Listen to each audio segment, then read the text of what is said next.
Hey everybody, and welcome to tonight's show. This is episode number 94. We're 6 away from 100, which I think is pretty freaking awesome.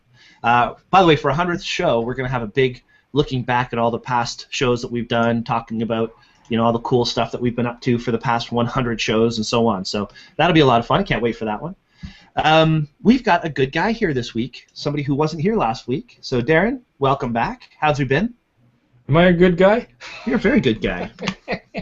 I'm good. We'll take a poll. I'll put a poll on the website, and we'll see what people think. Nah, of course you're a good guy. Thank you for being back. What happened last week? Where were you? Oh, I had too much work to do and time constraints, and Bell Canada sucks. They screwed up our monitoring station, and he switched over packages, and one of the things he specifically asked for was a static IP address. They didn't give him a static IP address. So all of our GSM radio transmitter units stopped working because the IP address changed. So I had to change them all. And then it changed again before he figured out that something's going on and it's not a static IP address. So the instructions they give you is to send an email to this company and they'll do it for you, and they don't. They have to do it one at a time, same as I do. So I finally found that out when I was speaking to a tech support guy, so I had to go in and update 40 GSM units. Oh, my God. Radio, cellular, some of them were primary units, wouldn't work. So that's what I was doing until about 11 o'clock. Yay. Nothing like stupid techie problems. And I didn't figure I could do a good job of updating those and not making mistakes and be on the show, so I had to choose priorities. Yeah, fair enough. Fair enough. Well, I'm glad you're here this week, or else I'd be very lonely right now. So, because Gabriel's not here this week. Friday, Gabriel's moving into his new house that he just bought. So, I heard he was getting kicked out of his old house. But if you hear he's moving into a new house, no, nothing so dramatic. He bought a new place. I bet you told his landlord he's not paying him rent anymore. Yeah, I think he probably would tell his landlord he's not paying rent if he's moving out of the place. Yeah, so then his landlord would probably say, well, you have to be out by this day if you're not paying rent, right? Most likely that is the case, yes. Which is a good thing that he has a new house he's moving into. That's an exciting thing that he's got a new house that he's moving into. Or else he'd be very cold and outside. And we're going to find Gabriel's going to suddenly become very busy because when you rent, it's so nice that you don't have to worry about all this stuff. The hot water tank breaks, or furnace breaks, or the grass needs cutting, or yada yada yada. Oh, there's always something. Roof needs to be done. Driveway needs to be done. All that fun stuff. Oh wait, the central air just failed. Oh God. Hey, you don't need central air today. No. Beautiful out. Finally, it's fall. It feels like fall. I love it. 12.9 degrees. That's not beautiful. That's frickin' cold for August. It is cold for August. What's really scary is my mother is up visiting from Florida this month. That's not the scary part. But we were walking around St. John Side Road the other day, and the trees are changing color, like really dramatically turning red, and it's already happening. So that's about 2 weeks early. Yeah, at least. It usually happens around the end of August, last week of August starts. Well, we've got a show coming up in the future on how to shoot proper color, and hopefully it won't be too late because the color's already changing. It's craziness. Okay, Q&A not showing up on show. Can't say hi or any questions. Maybe it's just me. Interesting. Guys, let me know. We have the Q&A turned on. So as far as we're concerned, the Q&A should be working right now, but please let me know if other people are having trouble. Thank you, Ron, for that heads up. I don't know anything about this techie stuff, so... Yeah, well, I mean, it's on.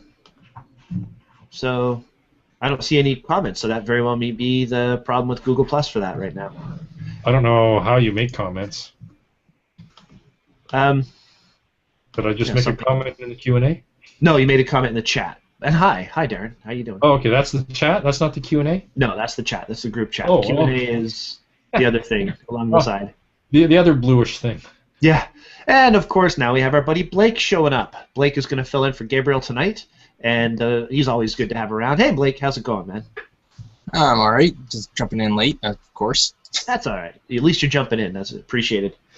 All right, so tonight we're going to be talking about photos. we've had a lot of photo challenges. We missed a show, then another show got on late, and we've been backing up and backing up and backing up, so we couldn't get to all the photos to review for our photo challenges. So that's what tonight's going to be all about. We were going to go into some listener emails, but we didn't get any. So we're just going to talk about our photos. So what does that mean? That nobody listens or nobody sent us any email?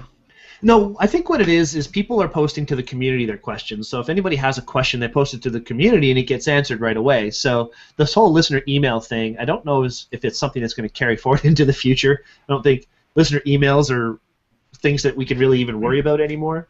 Well, who would they email? Would they email Daytripper Photo, you, or they email me, or Gabriel? All three of us. All of the above.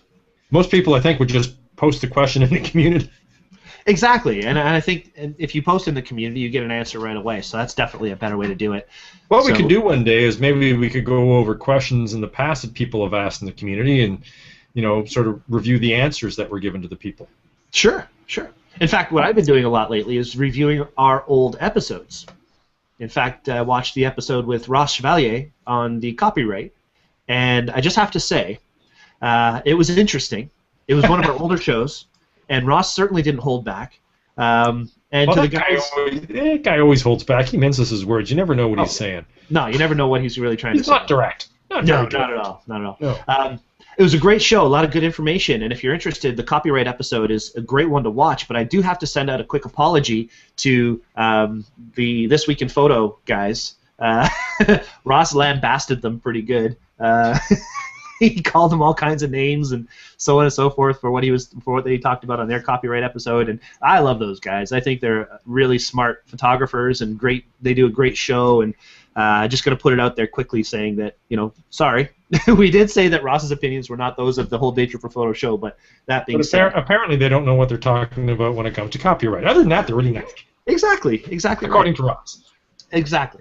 But anyway, it was a good show and fun to watch. And going back on some of our older episodes, it certainly shows us how far we've come and what we do differently these days.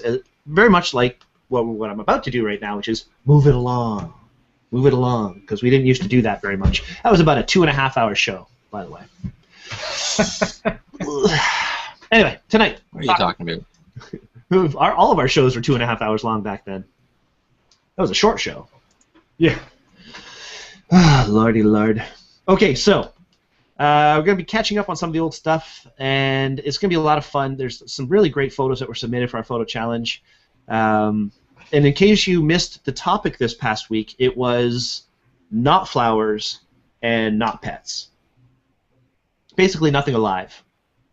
I think it was Mark emailed me, or somebody emailed me and said, so this week's show is on anything not alive.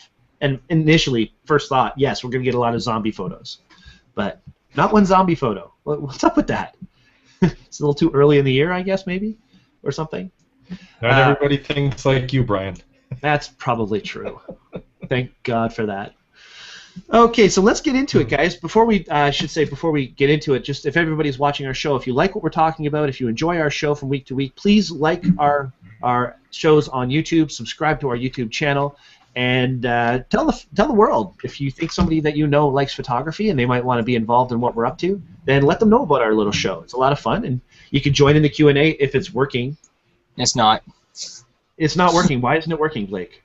I just checked the video and it comes up with the showcase thing, and there's no Q&A up there. Showcase. Oh, well, it doesn't look. I have them both open. Both turned on. Yeah.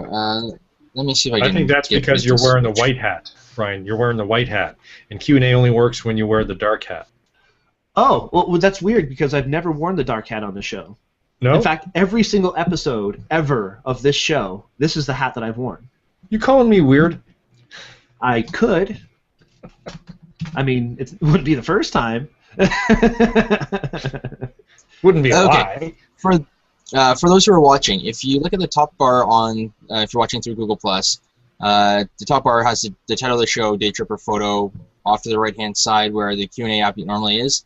There's an X, there's a maximize button, then there's one button that's a bunch of grid of boxes. You click that and you switch from the showcase to the Q&A, and that will enable the Q&A app. So because he has showcase and Q&A open, you have to use that little icon. I'll actually screen share. Just give me a second. I am on screen 2. Yeah. Okay. So, it's going up here, but it's this button right here. So Brian, can you just throw the camera on? Can you throw me up on the big screen so people can see? I've thrown you up. I still see you. So is that the new way to get a Q&A now? Yeah, I'm guessing because he had multiple things running. And that's what happened. We had both the showcase and the Q&A available. And it looks like it defaulted to showcase. So click here, go to Q&A, and you can ask your questions right here. Beautiful. Thank you, Blake. Oh, people have already seen it, and we're getting some comments coming through. Marjorie, beautiful. Thank you, Blake. Well done, my friend. That's why we have Blake around so much. Blake's awesome. Yeah. Marjorie's had a bad day, but I just want to see her use that word as a noun, an adverb, and a verb, and a pronoun all in the same sentence. Funny. Yeah, for those of you who don't know, there was a single word that Marjorie posted as a photo, and we can't really say it because I haven't clicked over 18 for this show. So check out the community and you'll see that. Ron says, thanks, Blake, that worked. And Louise says she got it. Beautiful. Excellent job, Blake. I'm so impressed. I'm so impressed. That's what I do. And you do it well. All right, so we've said watch the show, like, subscribe. Please do. Join the Q&A now that we know how to turn it on. And if you don't know how to turn on the Q&A, rewind back a few minutes and Blake will have explained that again. And Carl's watching. Hey, how's it going, Carl? And private Google Plus lessons will now be offered by Blake. Yeah. These things change so much. It's hard to keep up on it sometimes. Yeah, I noticed the app updated on my phone today. I was like, oh, crap, here we go again. What was updated? The app on my phone. Google Plus app. I was like, oh, here we go again. Yeah, as soon as I learn how to use it. You know there's going to be some issues. Okay, Kira, I see that you say you have no idea how to find or watch the show. The interesting thing is you've posted that in the event, which means at the top of the event there's a little window with a little big play button. You click on that, and you're watching. It's that easy. So hopefully you'll be able to get in and watch our show. I'm going to go through here, Q&A, everything's good. Awesome. Fire truck, Marjorie says. Yes. It's very with certain letters capitalized. With certain very specific, the first letter and the last 3 were capitalized. So that's what her photo word said. No, this is probably from an old one, and I can use discrete language. Bleep those bleeping bleepers. That's how you can make a sentence with that word and use it as almost every word in the sentence and have it be grammatically correct, shall we say? And now we're going to have everybody wondering what the heck we're talking about. Oh, I think they could figure it out. Ron says, hi, guys, H-I-G-H. Should have been hi, guys, but no, none of us are high that I know of. So. That's because Ron's high. He's been smoking up all day and doing weird stuff, so it's... Oh, is that right? Ron, you like that, eh? Anywho, no judgment here. I was with Ron this afternoon, so I... Oh. What were you guys doing? We were generating some stuff, yeah. Yeah, generating some stuff. Okay, cool.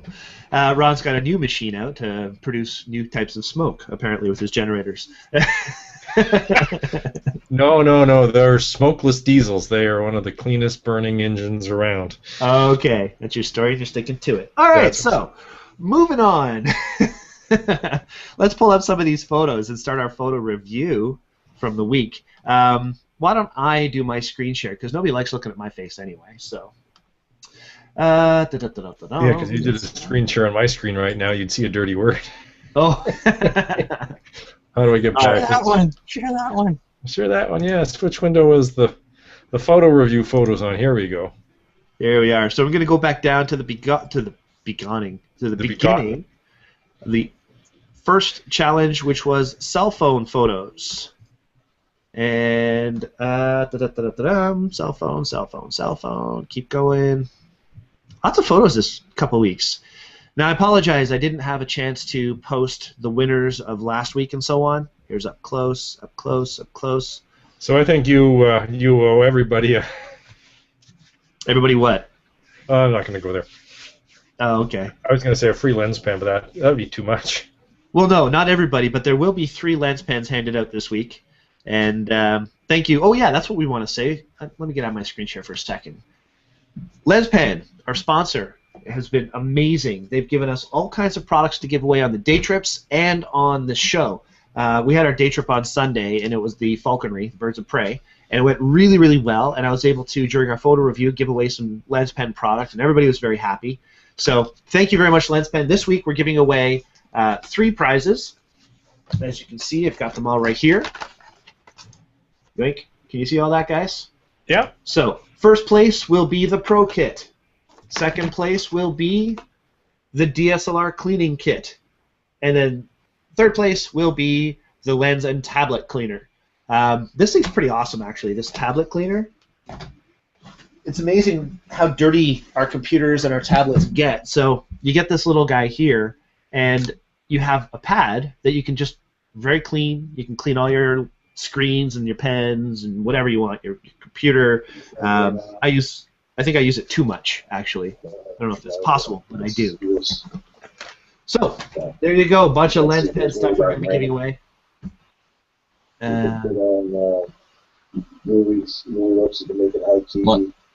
What's that sound? No. Is that Darren? But he's muted. I'm so confused. Doesn't matter. Moving on. Okay, so let's start talking about our photos. I'm going to turn on our screen share. Thanks again, LensPen, for your commitment to us. It's awesome. So here we go. We're starting off at the beginning of cell phone photos. There's cell phone. Gabriel has his first photo from cell phones. So since Gabriel's on our panel usually and a member of our crew, we can't really use his as an example to win or lose, and especially considering he has 2. He has this one right here with the flower and the bee, and then he has McLovin. Now McLovin's always kind of fun, but can't really do much. So we move up here to Kira's photo, and this is obviously a cell phone photo, and it's nice that she's joining in and being a part of our show, and that's amazing. Thank you so much. And you know what? It's great when you make a photograph of something that you absolutely love and you want to share it. Cell phones sometimes can turn into a bit of a grainy situation. You get a little bit more pixelation from a cell phone. So that's an unfortunate thing of some cell phone photos. Sometimes it works for the photo and sometimes it doesn't. I actually don't mind it so much on this shot. There's still good sharpness. You have nice detail around the fur and the eyes up in the corner here. Compositionally, it's very interesting. You don't have the full cat's face in there, just like a segment of it. And it's almost working with the rule of thirds. You have the tic-tac-toe board going where the eye is, they meet. So that's always nice to see. Let's see, what does she say here? Just wanted to share this one because she loves it so much. She'll post only new photos going forward. That's right. This is an older photo. And since this photo challenge is made for, or is designed to help you make new pictures, this one doesn't really apply. So thank you very much for sharing, and now you know how it goes. All new photos. So here's one from Rhonda. And she says, it's Jeffrey there. And what did she say about it? Photo of my son taken in the kitchen and front window of the screen door at night using a Samsung Galaxy 3. Shot was also taken in black and white. So this is an original shot in black and white. And this kind of goes into what I'm saying about the pixelation you get from some cell phones. You can see as I zoom in a little bit there, it really does tend to grain up quite a bit, and the sharpness does suffer because of that. And I know it's hard when you're doing a cell phone photo challenge to make really sharp, clear photos, but the phones, as we mentioned on our show last week, are getting much better. And the whole challenge point was to help people understand the differences between shooting with a cell and an SLR and so on. And I think the point was really made clear on a lot of these photos. Thank you, Rhonda, for submitting this shot. Anything to say, guys? Blake, Darren? Anybody? Well, it's actually nice that she was able to create got him to pose and get that portrait look to it, even though it's for a cell phone. because it's really hard. Like most times when you're looking at taking a picture with a cell phone, I never pose or anything like that. I just do them to document things, and sometimes it's because I'm being requested to do a semi selfie with somebody on a photo walk. Yeah. Marjorie and Lena were both like, "Where's my photo?" Seriously? All right, grab the other. I was down there doing the jazz festival with Lena and stuff, and just like grab it and catch a picture.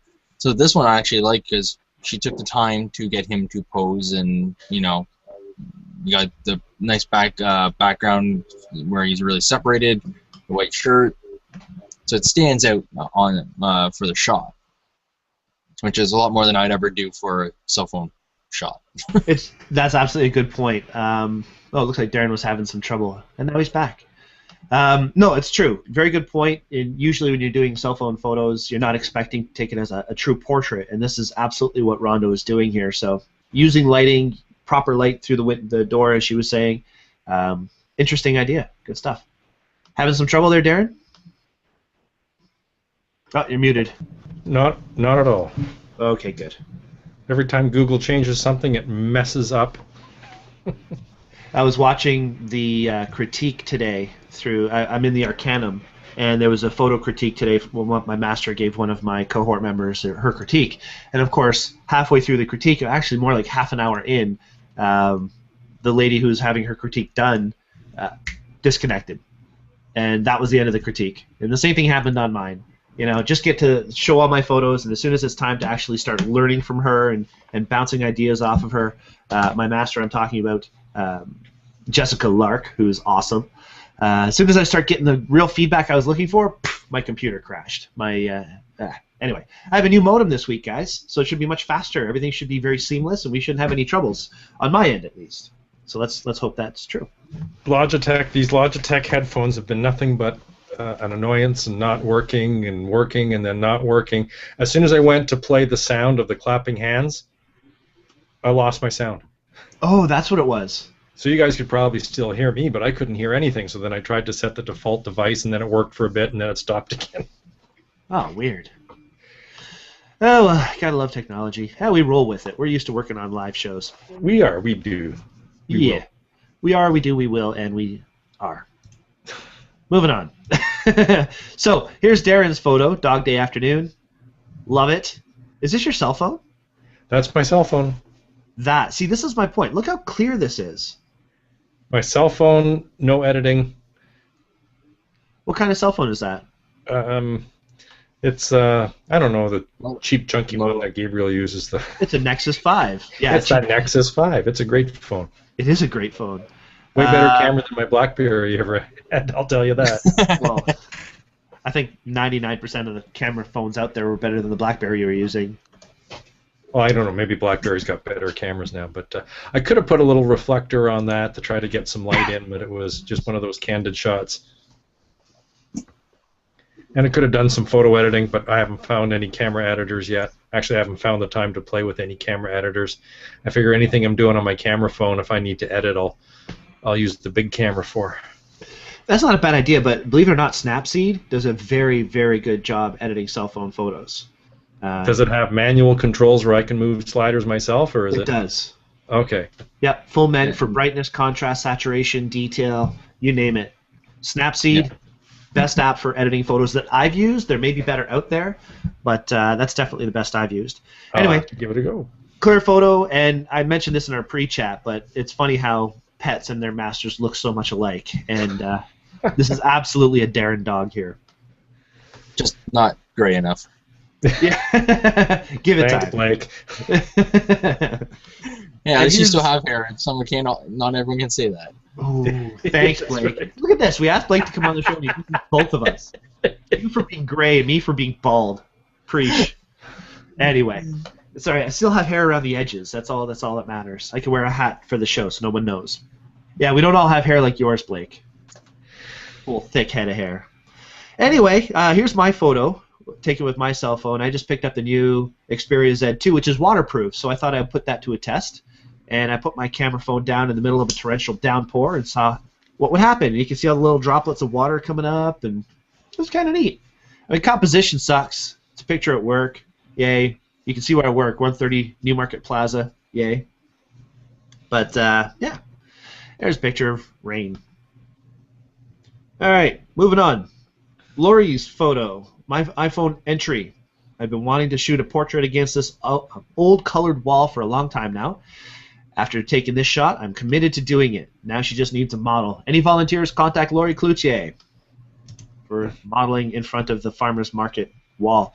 Interesting. And it was nice how the rod says, how about a 55 Ford pickup, cowboy hat, piece of Timothy hat, or Timothy hay for chewing, and your son behind the wheel making for delivery.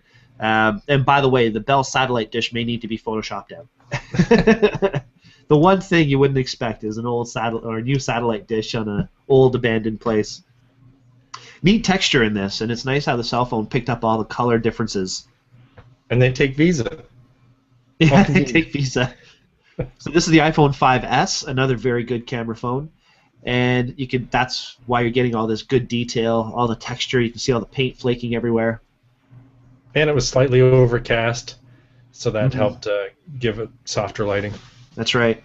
And I think if we were to get in here, you could see a little bit of graininess coming through here in the window area, but that's really not a problem. It doesn't take away from the photo at all. What do you guys think about the shot compositionally? I think it's good. Gives it some depth. It's not that straight-on, flat feeling to it. It gives you some lines to follow. Exactly. Very cool. The color. Sorry? I was just going to say that the color splash at the top definitely draws the eye upwards as well. So you have certain things that kind of follow the lines of the building, and you kind of, like I said, you flow down and stuff, but you also get some things to point your eye around. So definitely some useful bits. The Bell dish, the Visa sign, kind of like a, what? Yeah, I don't think Snapseed would be able to edit that stuff out. No, but I mean that's beyond what the camera phone is. The phone camera is really designed for. Right. Very true. And if she tried to crop it out, she would have lost the edge of the main structure, and that's where the story is. So. Absolutely, I agree. I think it's interesting how you can see that there were signs hanging, round signs in the paint. I think it adds to it. I mean, it's eclectic. No, I agree, 100%. In a word. All right. Thank you very much, Lori, for that one. And here's one that I thought was pretty funny. My first entry into this week's photo challenge, cell phone photography. I'm not sure why my Sony cell phone doesn't work anymore. It seems to have taken one for the team. Yeah. So this is a Sony CyberShot cell phone that's destroyed? Interesting. Aside from it being funny content, a little bit blurry. You don't really have the detail in it. Tough to really critique a photo like this, isn't it? It's more just for fun and for comments. Let's see what other people have to say. Lori, sad face. Not to worry, Lori, Mark says, the phone was quite dead before it bounced off 3 walls of the storage container. He shot it with a Samsung, so maybe one day he'll upgrade to the Nexus. Yeah. Actually, you know what? I made a comment here that you should get the new Sony. It's the one I'm using, which is a lot better, and it could probably handle a fall into all 3 walls at the what do you call it, storage unit. Because it depends on how hard you throw it. I wouldn't bet on that. It's pretty shockproof. It's built to be shockproof. Although it depends on he's saying you hit 3 walls. No, that thing would shatter. The only ones I've ever seen that would survive are the Cat, the construction company that they make all the like your little loaders and things. They actually made a phone that it literally looks like rubberized metal. Oh. That, and there's another one that they made that there's a company that brags about making the world's most powerful blender, and they shred everything. Will it blend? If you look up the YouTube videos, it's will it blend. They've shredded like iPads and stuff to the point where they're dust. There's one phone came out of it. It shredded the outside, but it actually came down as a big thunk as it actually survived the blending. So, yeah, it was one hell of a phone. I was just like, holy. Yeah, but how do the games look on the screen? That's what matters. No, well, yeah, okay. they lose that battle. All right, well, there you go. Forget the game on the screen. Putting the phone in the blender, that's the game. Yeah. That's Oh, the fun part. you should see. Will it blend? It's quite hilarious. Most gadgets come out as dust. It's Yay. funny. Yeah, well, Mark says he has an S4 now, and he has an OtterBox, and he's dropped it many times, and it seems to have saved it okay. So, Yes. well, too bad the OtterBox wasn't around for the old Sony. Moving on. Probably a good thing, because then he wouldn't have gotten his new phone. Yeah. Well, here's his second entry, and he says something here. Second entry to cell phone photos. Nitro watching TV. I took the shot with the Samsung S4, edited it on my iPad to keep with the same mobile theme. There you go. I'd like to know what editing he did to this. If Mark is watching, maybe you can let us know. Some cropping, I would say, probably. Probably a little cropping. I think Mark has about 12 different animals. Rats and birds and dogs and cats and zebras and gorillas and stuff like that. He's got a whole bunch of different animals at his place, so you never know what you're going to get out of that guy. No, he doesn't have a gorilla. I'm only joking. No reaction at all from you guys. What's going on? Huh. Okay. Moving on. All right, so here's Samantha's photo. Now this one here is interesting. You can see that she really took some time to compose the shot and work with lighting. Obviously, you know, you were going for a specific name to be highlighted. It really shows it through your composition, putting it down low like that. Excellent stuff. And getting the reflection and getting the flower in the shot. And then if we read on in the post, I think it was it Blake? Or What? no, Ron mentioned that she cut off the first part of the person's name. Oh, see, I wouldn't know that. Denis Francis Lavelle. Interesting. So then Samantha says, "Gosh, I feel sick to my stomach. I can't believe I cut off part of a person's name. I'm going to check my Nikon at home to see if she got a better shot. Thanks for pointing that out." Well, if you think about it, it is sort of fitting because all those people's lives were cut short. So, oh, photographic so should the name be? A photographic irony. Interesting. Well said. Ron says, "Don't feel bad, Samantha. Your photo did a good thing. It caused someone to have interest and do a bit of research to find out who the person was. The photo is even more powerful considering it has a story and has brought on discussion."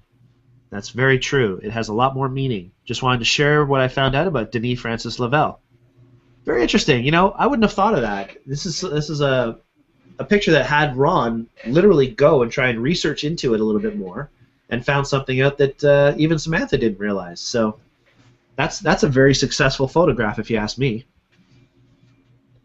And the fact that she got down low and worked with that perspective, that was a very good job. And it's sometimes, you know, tricky working with lighting and, you know, holding the phone. It's, you know, not as easy to hold as a camera. It doesn't, you know, fit into your hand properly. So it's true. And actually, I think that's actually where the headphone remote control can come in handy. As we've mentioned on some of our past shows, if you have a headphone plugged into your phone and it has a remote on it, so you can go forward and backward and pause and so on, you can use that button on your headphones to actually trigger your camera. So if your phone is at a low perspective, or if you can't hold it or find where the button is to press the shutter. Yeah, but then I gotta take one hand off the phone to hit the button on the headphones. You're holding the phone with one hand, you press the button with the other. I want a camera that'll listen to me and I say, "Take photo now." Well, that'll be Google Glass, I would imagine. They'd probably have something like that. Oh, yeah, you can do it voice activated. I think you can actually do that with some of the apps as well. You can do stuff, but we're still waiting for, okay, Google, now click. Yeah, and I think a very bad choice of words would be "shoot this now." Yeah, right. You're at the airport taking a picture of your friend. "Shoot this now." All of a sudden, 18 guards come up. One thing I've learned, which I think is pretty funny, on my phone, you know how you can say "Okay, Google," and then it turns on and it does its little search, voice search.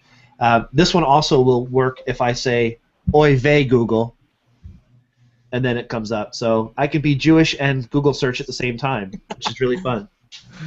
And it even said, and I could be Jewish and search at the same time. Who knows what that would have found? Okay, back to the screen share. Here we go. So Samantha also submitted this shot right here. Obviously, she was on a fun vacation and she went to a bunch of different places. Looks like she was on a ferry or a boat. Mm-hmm. This is a really nice, clear shot. You can see that some in-phone editing and so on was done. Let's see what she says here. She used Snapseed for editing my shots from the Galaxy S4, and that's where all the detail came from. I find it a fantastic little app, and my husband using it too. I found it very difficult to shoot with my Nikon gear. One, her family was constantly waiting for her, and two, the crowds were unbelievable. The shot was taken from the ferry heading over to the Statue of Liberty.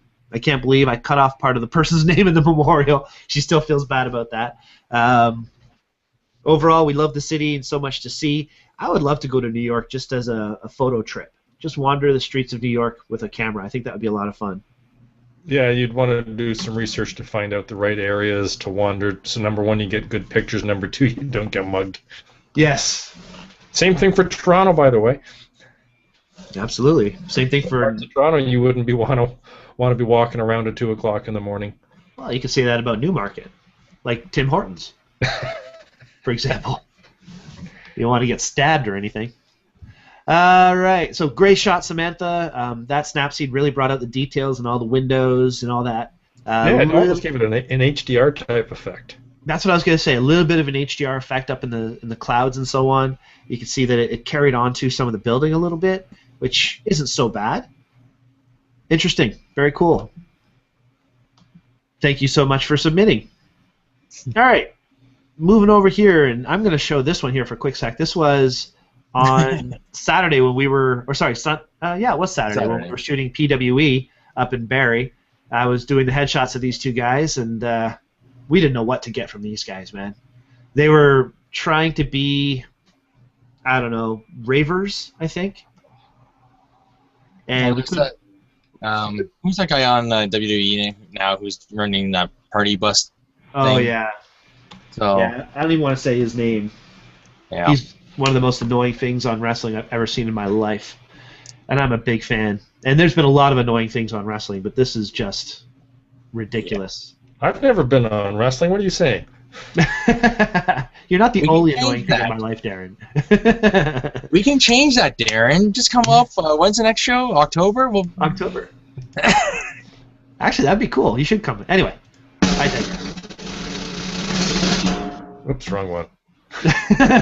So this was taken by Brian Watts. He was helping me out on the day, and it was a lot of fun. We had a great time doing this. You can see my setup. I have my Bowen's lights doing the portraits of these guys, shooting with Mr. Snaps. That's a great thing about the cell phone, is it allows you to snap a shot of what your setup was without having to take your big camera and take it off the tripod. So now there's a photo of your setup without your camera in it. And that's very important too, because for this challenge, I took some shots of a guy, and I ended up using those shots for a photo contest for Bowen's, which we had to submit a photo of the setup. So because Brian took these photos, I was able to use that photo as my setup photo and submit that with the actual photo. So good point, Darren. Very good. Anyway, I like this shot. I picked it as a winner, but I'm in it, so I'm disqualifying it. All right. So here is that falls under the spider rule, apparently. Yes. This is a shot from Fred, not a cell phone, but a tablet, which he used. This thing tried to scape.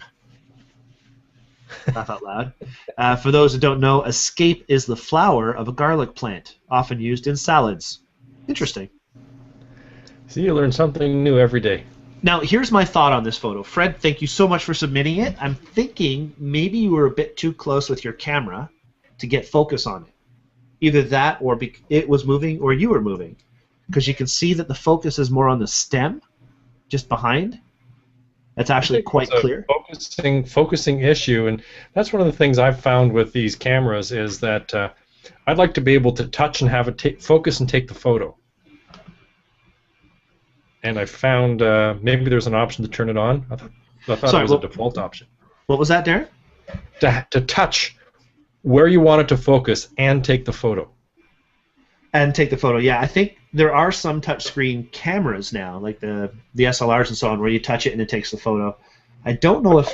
I'm focusing on that spot because what I found quite annoying when I'm trying to do things like this is the camera won't focus until I tap the screen, and when I tap the screen, it won't take the photo. Now I got to move back over and touch the take photo button, and that, then it goes out of focus again. And the depth of field can be so shallow too that even just by touching it, you're moving the camera forward and backward a little bit, and that could ruin the focus too. So this is again where that remote control trick can come in very handy, because you can just put the phone where you want it and click the button.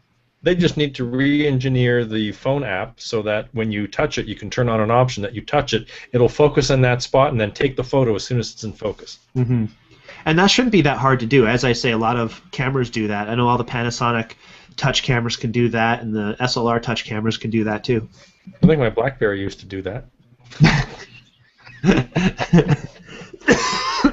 Pardon me. All right, well, thank you, Fred, for submitting that and giving us a little bit of knowledge as well. Now I know what escape is.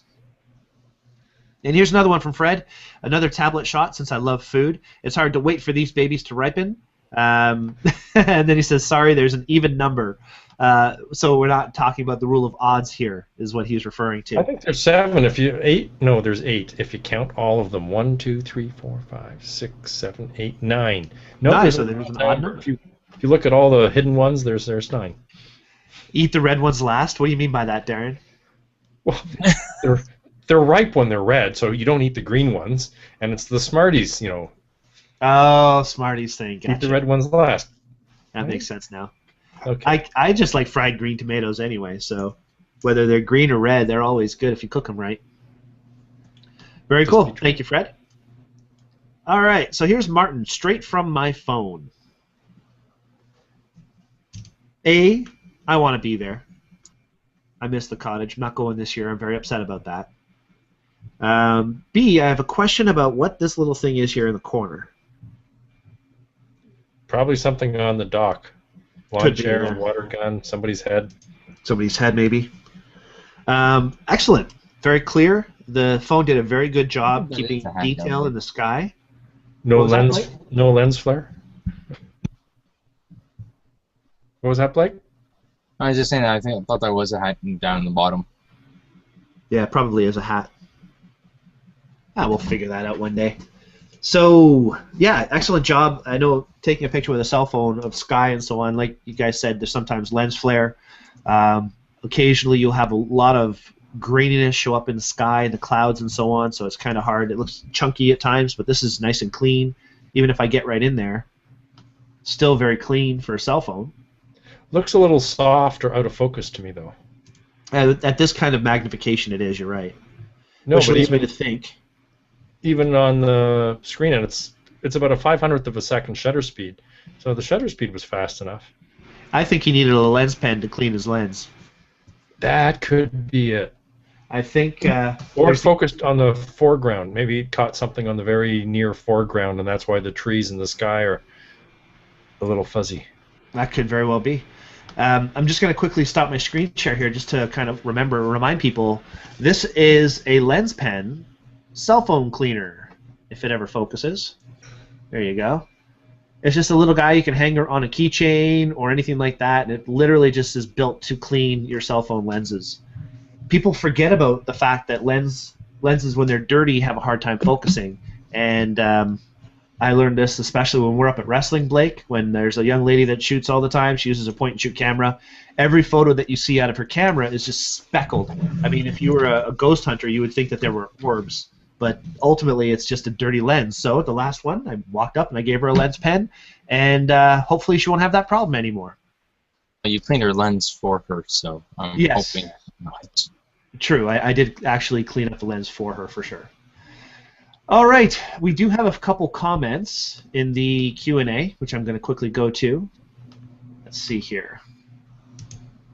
All right, so first Louise says she's been to New York City walking and snapping pics, no fear at all. Very good. I guess that depends on time of day as well. As Darren mentioned, I don't know if you want to have a 2 a.m. photo walk in New York City, but who knows? I'm sure there's good and bad places. And Ron says, lots of photo opportunities in Toronto starting this weekend. The CNE opens. Anyone planning on going, and for what type of photography? Air show is going on August 30th, through September 1st, 1 p.m. to 4 p.m. So an air show, that'd be pretty fun to shoot. Maybe we should go down there as a little photo walk or something. Be kind of cool. Yeah, it Carrot would Fest be. this weekend. Oh yeah, we got Carrot Fest this weekend. That's gonna be a blast. For those of you who don't know, Carrot Fest is a big event in Bradford. They're having a festival of carrots. Lots of carrots walking around the streets, and carrots wrestling, and carrots jumping off jumps into water. It's all about the carrot and dogs and wrestlers. Okay. The history actually is Bradford's really big, like with Holland Marsh and such in Bradford putting out so many vegetables and such. We were an integral part of the vegetable farming in Canada, actually. So they made a town mascot being a carrot, of all things. So we now have Carrot Fest. Yay. However, it's actually really cool because they closed down all of Holland Street, and we have people basically going from just after you get into town all the way up to the main intersection where we have everything from beer garden to buskers to a dog show to a carnival. There's people selling there's tons of vendors and such come out for it. We have an all-day wrestling tournament. The dog's dock jump competition. I hope I get there early enough to shoot some of that. I will be shooting the wrestling main event that day, so that's pretty awesome. Ruffy Silverstein and PWA Wrestling, they have their big event going on there, as Blake mentioned, and I'm lucky enough to get to shoot that event for them. Last year they had Brian Kendrick and Paul London. Thank you, Paul London, and that was awesome. They are big names in wrestling, and this year they have the Young Bucks and some other big names as well there. So, as a wrestling fan, of course, I'll be there. And Blake, you're going to be there too, right? Yep, I'll be there. It's in my town. Fantastic. It's your town. Okay, so here we have a photo from Rhonda. It says, "The eyes say it all." Now, I think the tooth says it all, personally. I was going to say the same thing. That is quite a tooth. My question about this photo is the processing that was done. Is this an intentional effect, or is this something that just the cell phone made it look that way? I don't know. Rhonda does a lot of processing on her images, and it's black and white, so the phone normally shoots in color, so you'd have to do something to turn it black and white. It gives it kind of a harsh, hard look. I mean, it's not a flattering photo if you're, looking to make someone look, nice and young and smooth skin type of effect, but it is unique. It is an interesting character photo, that's for sure. Definitely a character photo. All right, well, thank you, Rhonda, for that one. And moving forward, Jody's photo. This is a great detail shot. You get all the pollen everywhere. As Julie says, she can't believe this is a cell phone photo. Sorry, was somebody going to say something? Achoo! Oh, a little pollen. Darren's allergies. It's such a good photo, you've triggered Darren's allergies. There you go. Jody says, "I've never used my phone for taking pictures," and she was impressed. Let's see if we can see what phone that is, a 5S. There you go. As I say, the phones this year, guys, are fantastic. You can do some really great things with them. The iPhone 5S is a great example of that. As I've mentioned a number of times, the Sony Xperia Z2 actually has a true point-and-shoot size sensor for taking its photos with a real good lens. So you're getting some great photos out of these cameras these days. Oh, Rhonda, thank you. She used Silver Effects to edit that photo. So this is a photo that she took on her cell phone, opened up on her computer, used Nick Silver Effects to edit. So excellent. Very good job. All right, and Jody's photo, brilliant. Nice color, good focus where you needed it. Obviously, this was a macro photo. I'm assuming there was a macro lens used, potentially. If not, then that phone is even better than I expected. I know iPhones have a lot of attachments you can get for close-up lenses and so on. But the detail, just everywhere. It's just really, really nice. Okay, so Kevin Beasley, straight out of camera. Note 2 phone. Another very clear photo of a flower. Very clear photo of a flower. Actually, this is the first time I've looked at it large. Excellent detail around the petals. And it's got very good depth of field. Shallow, that means. No, large. Okay, so you're saying the ability to get this part and the petal in focus Well, rather than... if you look at Jody's photo, she had very shallow depth of field. Very little was in focus on plane, right? The plane wasn't very deep. The plane of focus wasn't very deep. Right. But the plane of focus on Kevin's is Deeper. I'm going to say that is partially due to a close-up lens used on the other photo. Gave you that really shallow depth of field. I could be wrong, and again, if Lori is watching, she can let us know about that. But okay, phone with Olo clip. Okay, Olo so clip. that means There you go. That's a macro attachment. Okay. Exactly, just slips over the top of the phone. They do a great job, and to get that kind of clarity, those Olo clips, we've talked about those on our past shows as well. I used to use that all the time on my iPhone. Great little adapter. $80 for a lens that is a macro, a wide angle, and a fisheye. Does it work on a Nexus? No. Not interested. In fact, there isn't one for my Sony either. I've been keeping my eye out for one. I'd like to get something like that. All right, Mark Flinders, another entry into the Weekly Photo Challenge, cell phone photography. This is not my flower. However, it was growing on my side of the fence, which makes it fair game, taken with his S4 and some minor edits on his iPad. So, yeah, it is fair game. And look at the marijuana plants growing on his neighbor's side. Ooh. I didn't notice that, but maybe here we go. Maybe those are marks that he pushed through the boards to get this shot. I don't even see what you're talking about. Kidding. I'm looking. I can't see it. Yeah, you're looking. Yeah. What's his address again? Exactly, that's what I was thinking. But look at the detail here. Again, people. The reason we gave this photo challenge for cell phone photography is to show you how good your cell phones can be, and I think it's really, really showing that point. There's some pretty clear stuff. One of the great things about cell phones is you can always have them with you. My daughter's late-night cookie snack is interrupted by photography and laughter. Brilliant. Byron, brilliant. I'm so happy that you had this moment. And you can see her cell phone's right in front of her, too, so I'm surprised she didn't take it out and start taking pictures of him, taking pictures of her, taking pictures of him. Yeah, that's that whole back and forth. They probably talked about it, and that's what made her laugh. Maybe. Excellent. This is a great shot. Nice clarity. You get the emotion, and it makes me want to have milk and cookies. Moving forward, I don't know if we're going to get to all the photos again this week. Jeez, that's horrible. We've dedicated the whole show to it, and still. All right, Mark, another one from you, buddy. This is another very clear flower photo taken with your phone, same phone that you've been using before, the Samsung. Excellent stuff. Flowers are great subjects. There's so much detail you can get from it. As Rhonda has another one right here. Rhonda's effect on this one is really interesting, making it very dark in the backgrounds and keeping the color of all the little petals and so on. Flowering hosta after the rain. I love hosta plants. I've got lots of those growing all over the place in my yard. So nice. Get better every year. And Joseph photo. I think we're getting close to the end of the cell phone. Yes, we are. Oh, no, we're not. Joseph's photo, the dark forest at Hilton Falls, Samsung S3. By the way, thanks, Daytripper, for this great challenge theme. I think I'm I think I'm like most folks here who would never consider using their cell phones for photos, what with all the fancy gear. So, excellent. I'm glad you feel that way, Joe. Again, this is one of those photos that composition makes the photo what it is. Shooting from a different angle, getting a different feel going to it, and the textures of the wood and the roots and so on makes it an interesting shot. So thank you so much for submitting that one. Terry Short, two Canadian jazz giants, Lauren Lofsky and Kirk McDonald, with my iPad at the Newmarket Jazz Festival. It is cropped with the clarity boosted a bit. Further to Gabriel Bousquet's posting about the best camera, I agree. Besides, I felt like a tourist. You know, it's funny. I wonder how people feel about that. So many people walk around with their iPads taking pictures.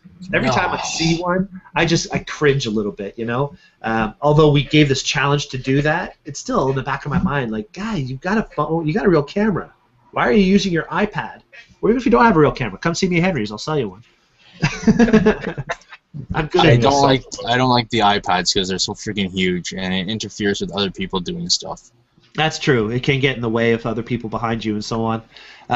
This shot here with the iPod Touch camera. iPod Touch. That doesn't sound right. Yeah, iPod Touch. It's basically an iPhone without the phone part. Oh yeah, he does say with my iPod. That's why I thought he said iPad, but he said iPod. Okay, that makes sense. So the iPod Touch camera isn't quite as good as some of the others, which is why there's a bit more grain to it. But you know what? You got the shot and you submitted it. Terry, thank you so much for doing that. And you're capturing some pretty cool musicians there as well. And there's a lot of people that all they'll ever do is just scroll through and look at these photos on their phone.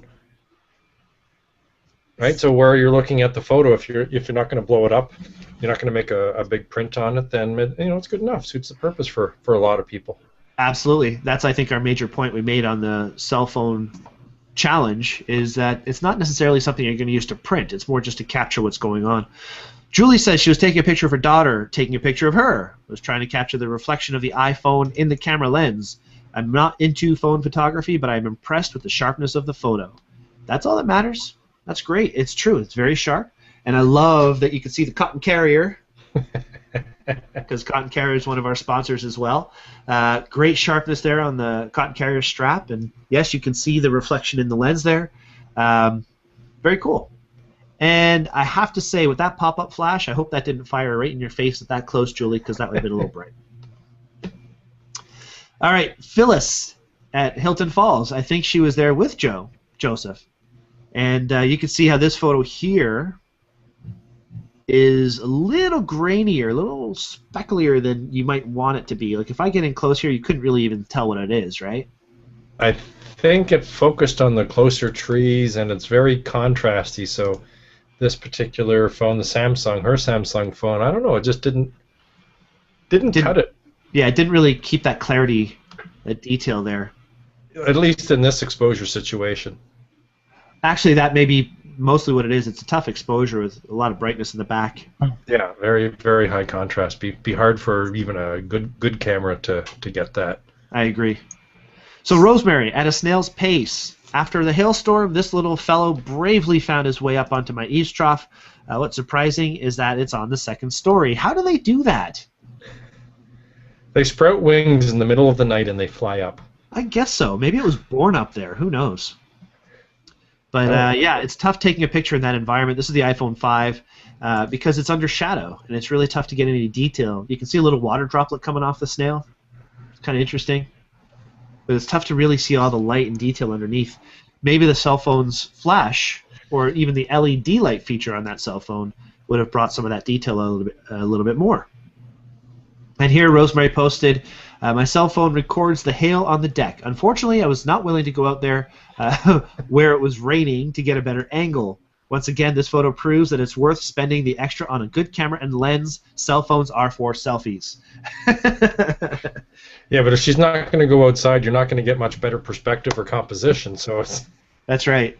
But then again, most cell phones are not waterproof, and you don't really want to kill your cell phone for the sake of a photo challenge, even if you are going to get some lens pen product. But and that hail can hurt too. Yeah, it's not too comfortable to be out there in that. I'll give her that. So Grant would like to submit this, if it's not too late, an attempt at a cell phone macro shot. It's a spider. Thanks, Grant. Moving on. Brian's not going to see the new Spider-Man movie either, Grant, so don't feel bad. Oh, God, spiders just creep me out. How about a spider dressed as a clown? The double whammy. No, thanks. All right, let's keep going here. Kevin Beasley posted this one. Since it was so close to Mountsburg Conservation, I decided to check out Hilton Falls. Glad I did. There's a couple of photos from Hilton Falls this week. A few, actually. I think this is the next photo challenge, isn't it? Yes, it is. Oh, it is. All right, well, there you go. So for cell phone photography, let's announce the top 3 photos for cell phone photography. All right, so in third place, we've chosen Joseph's photo from that location. Very well done. I think the composition really helped this one out a lot, and the shadow and the textures are really neat, so well done, Joseph, on that one. For second place, you agree. Excellent. Good to hear. For second place, the photo is Jody's photo of the flower. Again, it was the detail and the color and the sharpness of this photo that won us over. The composition is great, and seeing that pollen, I don't know about you guys, but whenever I see nice, sharp, clear pollen, it's a win. So, excellent job. And in first place, the winner of this week's challenge goes to Samantha Del Greco. Even though, yes, well done. Even though you cut off the first name, I didn't know that, and I thought it was a really great shot with perspective and light and color and so on, sharpness. Whether you cut off his name or not, win. And it's nice that we were able to read these comments and also find out something about it through Ron's research and through your photo. So that's a very, very well done stuff. Okay. Well done, guys. So that's Samantha, Jody, and Joseph. I guess one suggestion of one thing she could do to try to minimize the fact that the name was cut off is just cut off a little bit more from the bottom of the photo and make it not about anybody's name, about the names around the flower. So maybe crop off like around here. Cut the F off of the Francis. Right. And then it's, it's not about one particular name, it's about the names, it's about the monument, so it's not focusing on one name. Very cool. Okay, let's move on. And there weren't a lot of photos for this next challenge because the challenge was no flowers and no people. And not posted. Yes.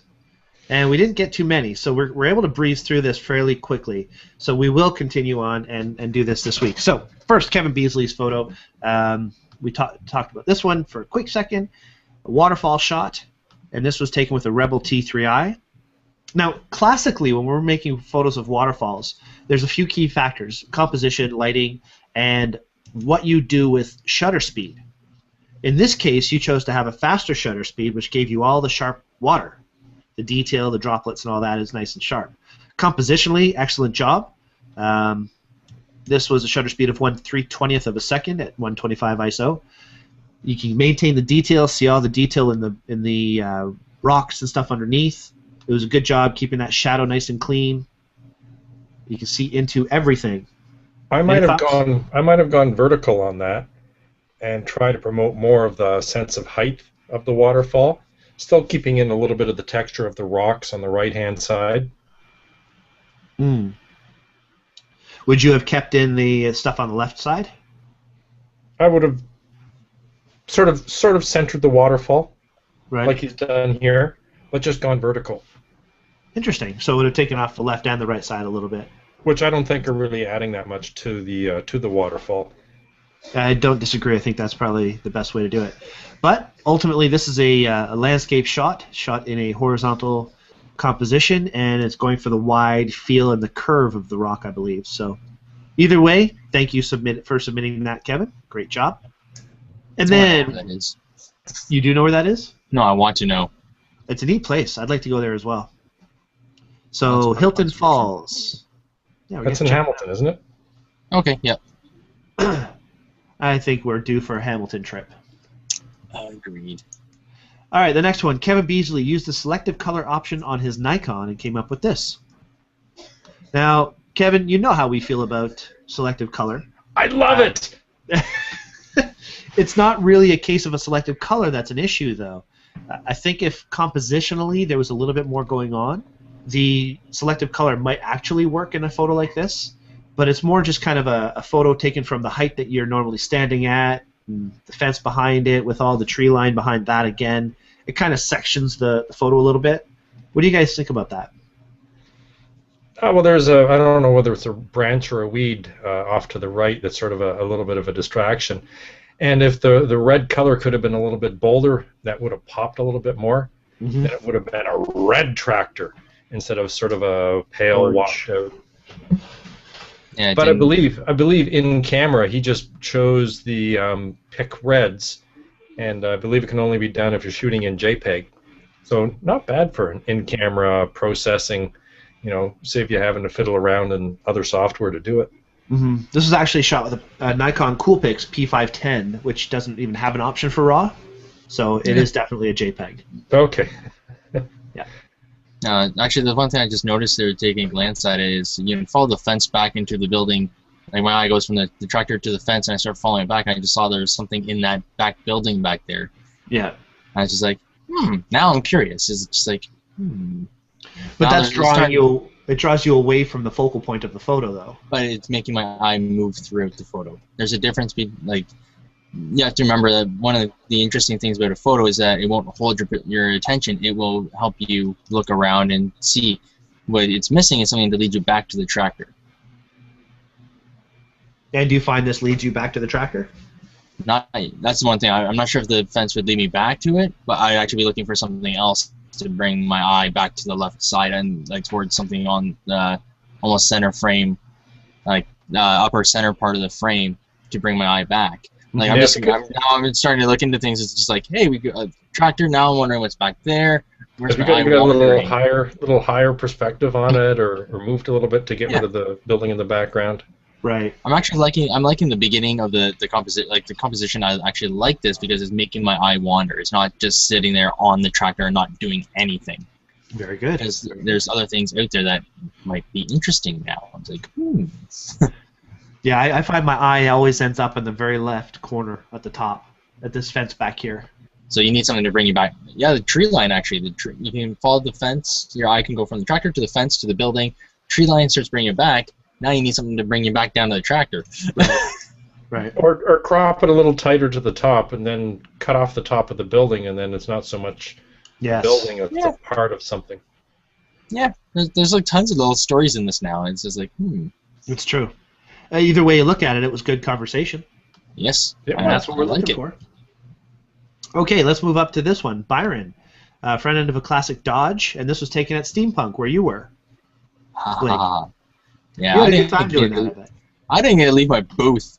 I missed the entire festival, basically. I'm like, I didn't even get out to see anything. I was so busy. But That's the hardest part about working a festival is you just become disconnected from it. So next year I'm planning breaks, making teams. Nice. Very good. Well, we're shooting the Zombie Walk this year, and that's going to be part of my goal at the Zombie Walk is to make sure that our shooters are wandering through the crowd and experiencing the whole Zombie Walk, not just staying at a booth. So that's definitely something you have to consider when you're working at an event is, are you working at the event or are you still enjoying the event? And that's something you have to make sure you do. Anywho, as far as this photo goes, what do you guys think of the picture? If I didn't know what it was, I'd be scratching my head.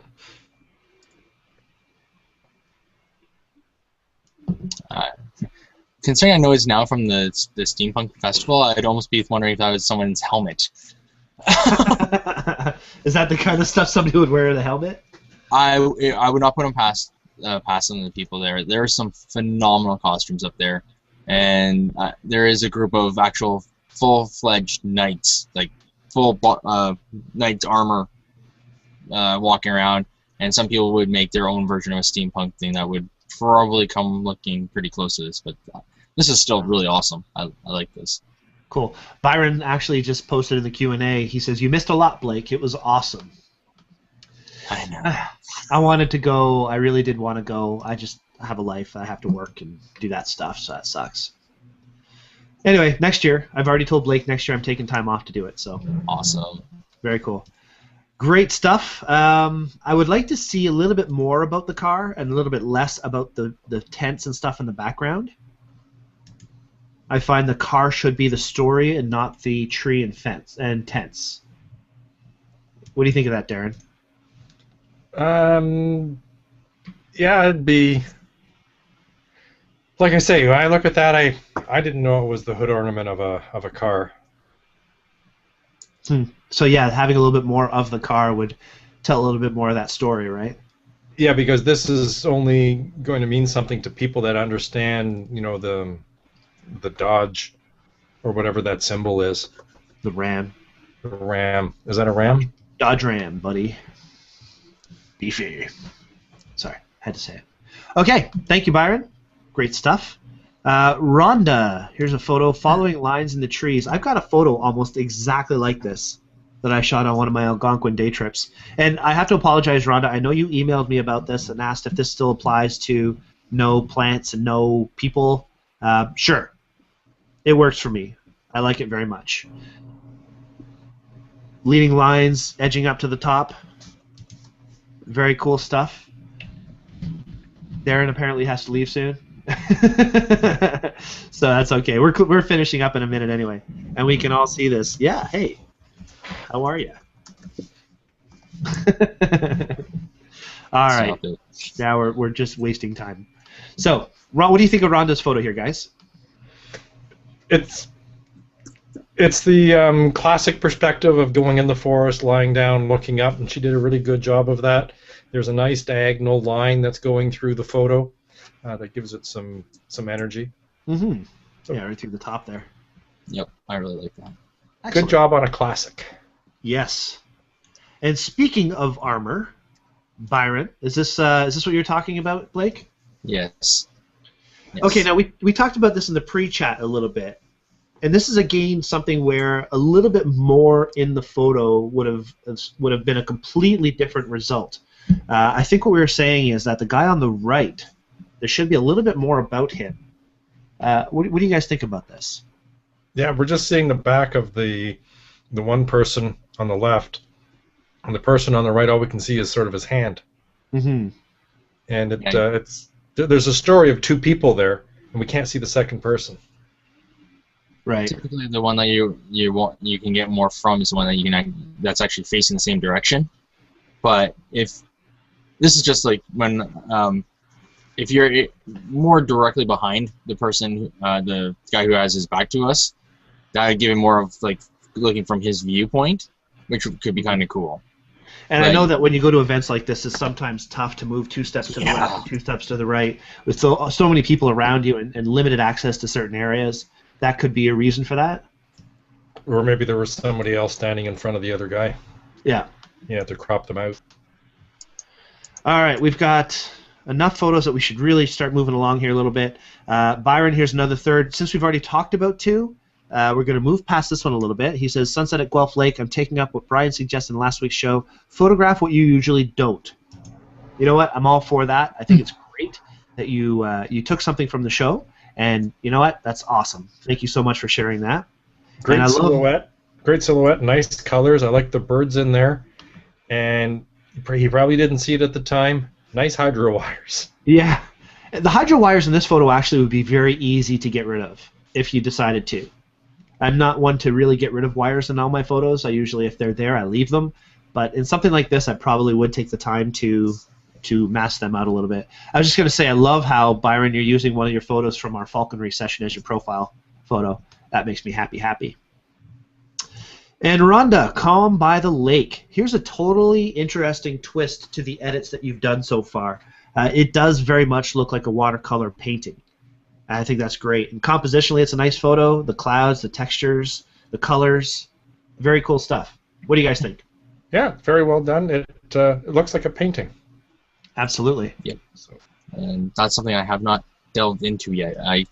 When I did my story, some people were questioning if I thought about putting it into actually making my photos look like comic book pages, like actual drawings. Like a Sin kind of color, yeah.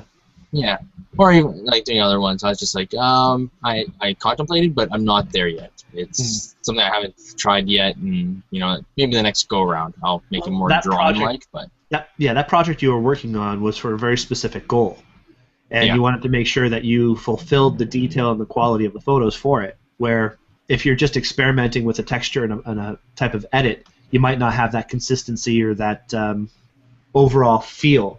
So putting that off until you're a little more comfortable with the effect is not a bad idea. Or at least until I've tried the effect on a photo first. Right. But, just going to the Q&A for a quick sec, as Michelle says, as well as it is also tough to figure out which way the knights are going to move, or at least that's the problem she had. That's a very good point. It's one thing to step left or right, but when the knights are all over the place, you don't really know where they're going to go. It's like shooting a sporting event where you don't know how the sports are going to work. It's so tough. Don't shoot at night. Shoot at the day. All right, Rhonda, thank you very much for Calm by the Lake. There's Calm by the Lake again. And this one, Bluffers Park Sunday evening. Now, Rhonda, I absolutely love that you have a very strong sense of what you like and what you don't like, and I respect your edit ability and so on. I have to say, this moon, it just looks way too out of place. This is my opinion. The rocks and the texture of the water and stuff, that's fine and dandy, but just to paste the moon in there, I mean, what do you guys think? How can I say this in a very positive way? It's a piece of art like your previous one. It's more an art than it is a photograph of something real or something natural. Mm-hmm. So it's an unrealistic looking image, which kind of has a nice, nice appeal to it if you're looking, for Lord of the Rings kind of, something that's not real effect. So, well, here's a question: you can see the lighting coming from where the moon is across the water. Is that something that she added in post? Was that something where they actually had a sunset coming through there, or because I'm not actually looking at the photo blown up, I'm not sure exactly how it's put together. Looks like the light was there. There's also the heavy gray. I don't know whether that's from the HDR processing or not. That's above the clouds, or that's above the waterline in the clouds. It's an interesting idea, and I think it's a start towards something really cool. I've tried to do composites before where I pasted a moon on top of another photo, and I always find that the glow of the moon is still too overpowering, even though you paste a real moon in front. And I think that's the problem she was having. You can see just above the waterline, you can see where there's been a bit of an edit there. And that's obviously, or in my opinion, obviously to get rid of some of the glow that the moon created in the longer exposure of the original shot. So it's just a real challenge to try and do a photo like this. Ron says the moon is just too warm. If it was a cooler, it would look more natural. Actually, that's a really good point. If the tone of the moon was to match the color of the rest of the photo, that would make a big difference too. Oh, I liked the warmth of the moon. I think just making it a little bit, it's too dark. Moon's too bold, too dark. Needs to blend in a little bit more. But I mean, it's bold. It makes a bold statement, and it's a composite. Rhonda says the real moon was there, but blown out when originally shot. So that's exactly what I'm thinking. It was a longer exposure, which makes the moon very glowy, and to put the texture of the moon inside there is a good idea. It's just really hard to do and maintain that consistency. What you can work with also is textures. If you use a very fine texture, especially something like a fog or a smoke, it helps with the blending.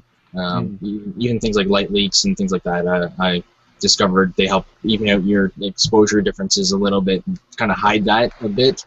It doesn't have to be very powerful, but it's one trick I've seen used where it's like, okay, this helps make something appear there back in the frame properly. And I was actually dealing with a similar problem with the photo, which was outdoor lighting combined with flash. She looked like she was cut and paste into the photo instead of actually being there, where she was really there, but it looked completely crappy Photoshop is what it looked like. On a different photo, not this one. No, I'm just saying like a different one, on a different one. I was dealing with that. I gotta head out. I gotta go. I gotta make a phone call before 11 o'clock. All right, so, get going. Thanks for being on, Darren. I have to go, so thanks for having me. Congratulations to the winners and the winners to be. Awesome. All right, thanks a lot, Darren. Have a good night. Okay, take care, everyone. So yeah, Rhonda goes on to say that she had to either shoot for the landscape or the moon, and that's absolutely true. Unfortunately, you can't get a sharp, detailed moon and good clarity in the lower light like that. So it's a choice that you have to make. And trying to do a composite is the right way to go. It was just a little difficult with the tones and so on. All right, Phyllis's photo, St. Lawrence Market, Toronto. Lori says, "Oh, these look good." Interesting. I see a photo of food, and it has to be a very interesting composition for me to say, "Yeah, that's awesome." There's a food photographer that I love. His name is Frank Catrera. He's a chef, and he was actually on the show that Ross and I did on Rogers Cable. We went and did an interview with him. His attention to detail is so high that, 99% of the photos he shoots he throws away, and it's that last 1% that's just amazing that we get to see. Ever since I've seen his food photography, it's really difficult for me to love general food photography. In fact, my wife, Shelley, is an amazing cook, and there's been meals that she makes that I look at and I just think, hang on, let me get the camera, and an hour later the food's cold and I still don't have a photo I like. So it's a really tough... Yeah, you don't do that with your actual meal. No, unfortunately I do. She's not a big fan of that, but yeah. So what is this? Is this tofu? Is this feta cheese? I don't know. Don't. I don't know either. I don't really know, but it's interesting. And St. Lawrence Market is an absolutely amazing place to shoot. There's always interesting things to look at, like big old fish and things like that. It's really crazy. Here's another one from Joseph, or the first one for this challenge at least. It's called Movember. It's a cool shot. I think it's interesting, the composition he chose. I love how there's a person walking through the frame on the lower left corner. The detail, the clarity, the editing, the window placement and so on, the texture. I think this is a really cool shot. What do you think, Blake? I think the people who did the artwork were brilliant in the way they incorporated things, because there's like the one window they have like this little thing going over top, like a little archway going over on the bottom left hand right over a window. Right. Like they've worked the windows into the thing on the other opposite side. You know, you have these couple of flowery type things coming up around a window. So they paid attention to it, and this is a great capture of it because you actually see the full scale of it. You see, because the person walking through, you see the scale of the artwork. You get the characters of the two guys with their mustaches and stuff. I think it's like a fabulous placement of everything. It was nicely done. And I love that it is for Movember. That's something I participated in last year. Raised about $1,200–1,300, and that was fantastic. Wow. So, thank you so much for taking this photo and drawing attention to the Movember thing that they do, and also the photo itself. Excellent work. And I also think having the person in the photo really gave it scale. Without the person, it would have been a different feel altogether. Although you do have to look for the person. His placement is a little off. I think I probably would have had the person more toward the left, or sorry, the right third, instead of over to the left. But whatever. That's just me being picky. Yeah, it's either they're walking out of the frame, or if you look at even if he was just a little bit more in front of the window, like I'm talking like one step, just one step forward. With him walking forward, you mean? Yes. Yep, just like one step forward, where he's more in front of the window, where he'd stand out a little bit more. That's true. He kind of blends into, not really blends in, but he's just got one spot going between the pants and the thing. He needs to either be right in front of the pants, where he might stand out a little bit more, or the window. Yeah, just I think that's probably. But I love the half step. I love the timing of it. It's just move them. It'd be even cooler if you could see that guy walking across had a huge mustache. But that's, again, just being stupid. Awesome. Thank you, Joseph. I've seen some people who actually have those curly kind of mustaches, especially at the Steampunk Festival. It'd be really funny to have a guy walking across and just turn and look at them at the camera with that mustache. Yeah, exactly. It'd be like, bam, there's your shot. Awesome. Well, that's our photo challenge for the week, and we have the 3 winners. And since Darren's gone, we don't have our sound machine to give us all the applause and so on, unless Blake can get on all that pretty quickly. The photo challenge for this coming week we're going to announce in just a few seconds.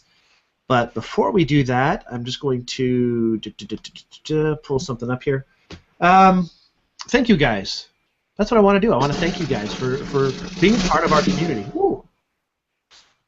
There's some sounds. Very cool. I think you've got that.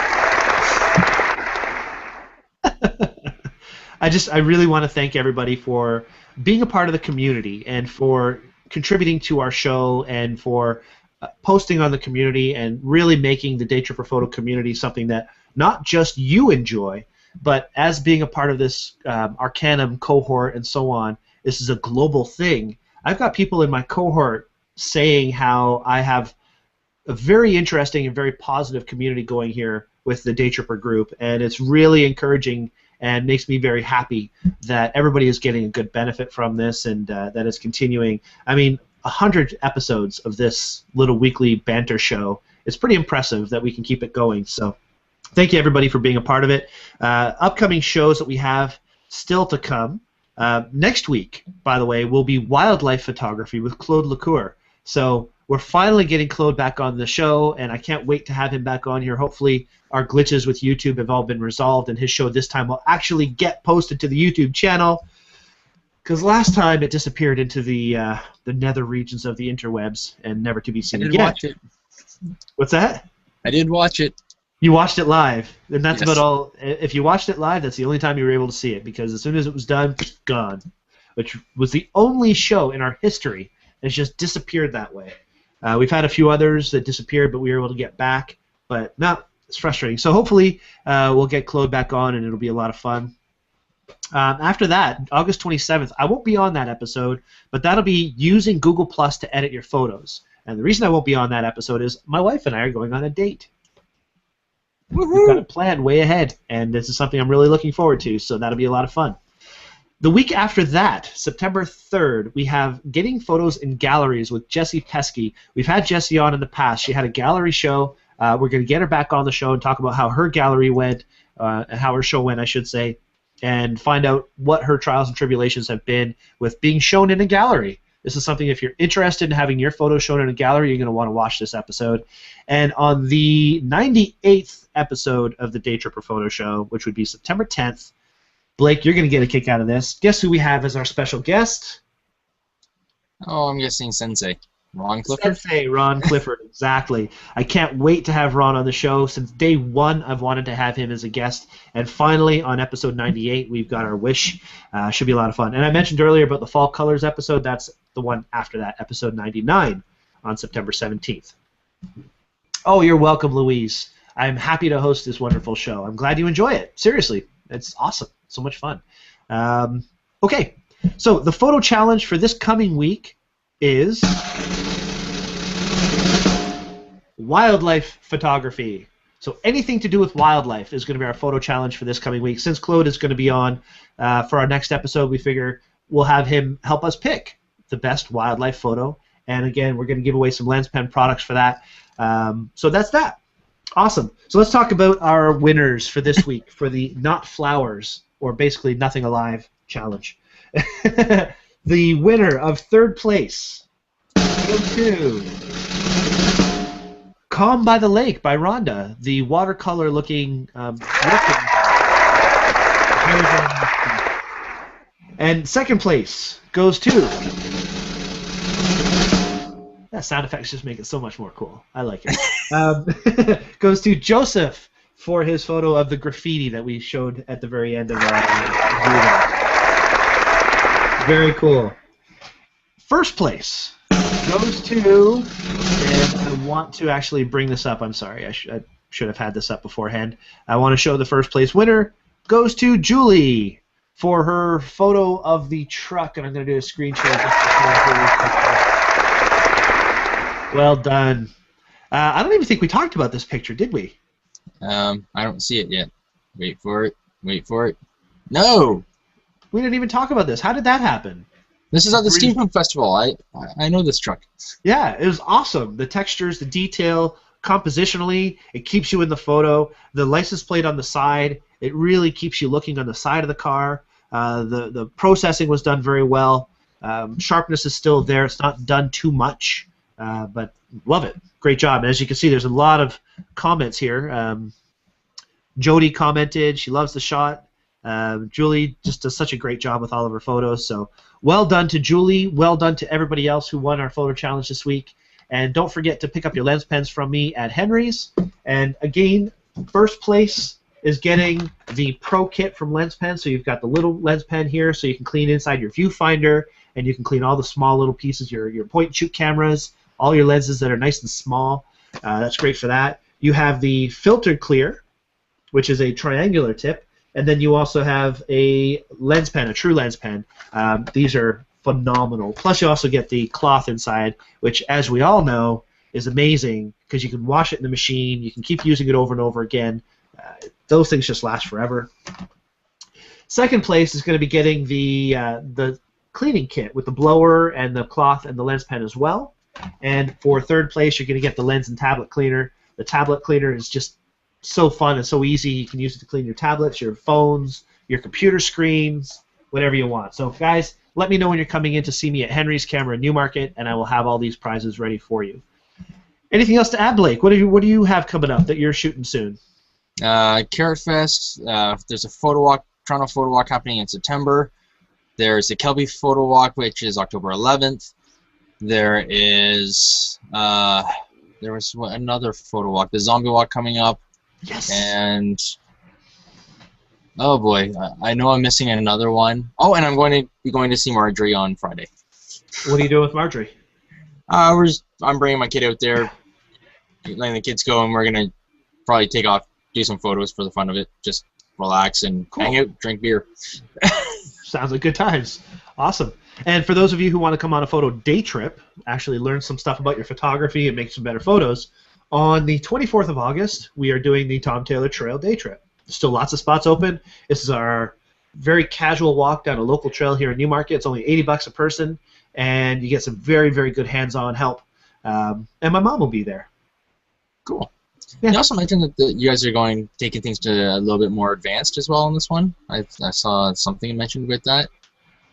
Oh, there's always some pretty cool stuff. Along the trail, there's a certain area where you can either slow down your shutter speed or have to speed it up, but you're under a bridge. So it's kind of tough to take the pictures of the birds flying when you have no light to work with. So we're teaching you how to get faster shutter speeds in low light, and then slow your shutter speed down to get the moving water in the same lighting environment.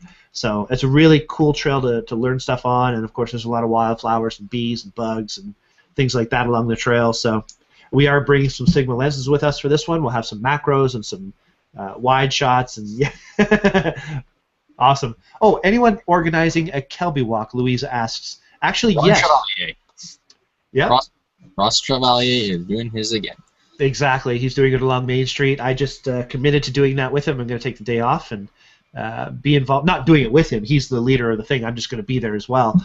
I can't wait. I love hanging out with Ross. In fact, this morning I was supposed to go to the Richmond Hill Camera Club put on a falconry session at the Raptor Conservancy, I believe. It was somewhere out by Hamilton.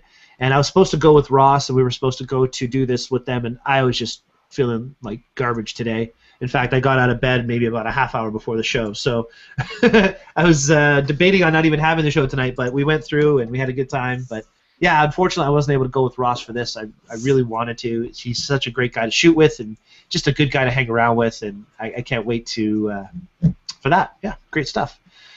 And when does that walk? October 11th, right? That's correct. October 11th, Scott Kelby Walk, Dr. Chevalier, Ross, otherwise known as, a.k.a. Oh, by the way, Ross has a show coming on Rogers. He's got a new show, The Photo Video Guy. And he's going to be doing, I don't know if you guys know, Ross and I had a TV show. He did 18 episodes. He's already got a commitment for 13 episodes going with this, and I can't wait to see what he does. He's always such a great guy to learn from. So thank you, Ross, and congratulations. All right. Anything else to add tonight, buddy? No, let's get going. All right, we're out of here. So thank you all so much for watching tonight. Don't forget, next week, wildlife. It's a gong. We've been gonged. Where's the hook? Wow, that brings me back. All right, guys. Thank you all so much for watching, and have a great week. We'll see you all next week. Don't forget to submit your photos for wildlife. We'll be watching for you. All right, take care. Bye-bye. Bye, everybody. Blake. Thank you very much, Blake, for being on tonight, by the way. No problem. All right, take care, guys.